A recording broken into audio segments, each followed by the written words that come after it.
Hello friends, आज हम discuss करेंगे थर्ड लॉ ऑफ थर्मोडायनेमिक्स के बारे में।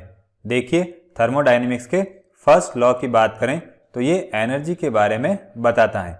इसी तरह से जो सेकंड लॉ है वो एंट्रोपी के बारे में बताता है, और थर्मोडायनेमिक्स के थर्ड लॉ की बात करें तो वो किसी भी क्रिस्टलाइन सॉलिड की एंट्रोपी की वैल्यू पर लिमिटेशंस को बताता है। मीन्स किसी पर्टिकुलर लिमिट पर उस क्रिस्टलाइन सॉलिड की एंट्रोपी क्या होगी।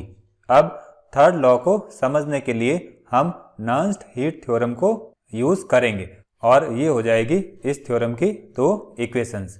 अब इक्वेशन 2 की बात करें तो इसके अकॉर्डिंग एब्सोल्यूट जीरो टेम्परेचर पर सॉलिड स्टेट में प्रोडक्ट्स और रिएक्टेंट्स की हीट कैपेसिटीज आइडेंटिकल होती हैं। मीन्स उनमें किसी भी तरह का डिफरेंस नहीं होता है, और इसके बेसिस पर एक सजेशन दिया गया जिसके अकॉर्डिंग एब्सोल्यूट जीरो पर सारे सब्सटेंस की हीट कैपेसिटी सेम होती हैं।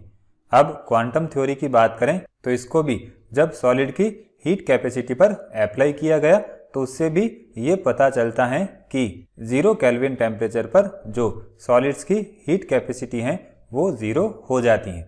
तो इसके बेसिस पर हम नर्न्स्ट हीट थ्योरम को इस तरह से लिख सकते हैं। मीन्स 0 केल्विन टेम्परेचर पर Cp की वैल्यू 0 होती है।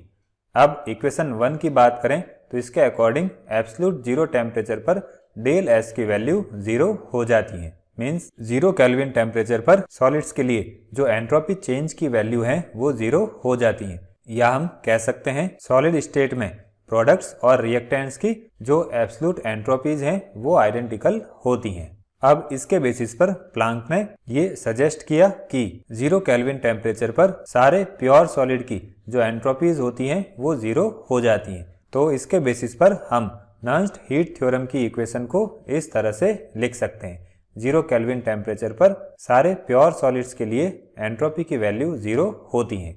अब इक्वेशन 4 के बेसिस पर ही हम थर्ड लॉ ऑफ थर्मोडायनेमिक्स का स्टेटमेंट लिखते हैं, और इस स्टेटमेंट के अकॉर्डिंग एब्सोल्यूट जीरो टेम्परेचर पर सारे सब्सटेंस की एंट्रोपी 0 हो सकती है, और परफेक्टली क्रिस्टलाइन सॉलिड के केस में ये 0 हो जाती है। अब परफेक्टली क्रिस्टलाइन सॉलिड के केस में एब्सोल्यूट जीरो टेम्परेचर पर एंट्रोपी 0 क्यों हो जाती है? तो देखिए, एब्सोल्यूट जीरो टेम्परेचर पर परफेक्ट क्रिस्टल में एक परफेक्ट ऑर्डर होता है। मीन्स उसमें किसी भी तरह का डिसऑर्डरनेस नहीं होता है या 0 ऑर्डर होता है, और इसी वजह से एंट्रोपी 0 हो जाती है।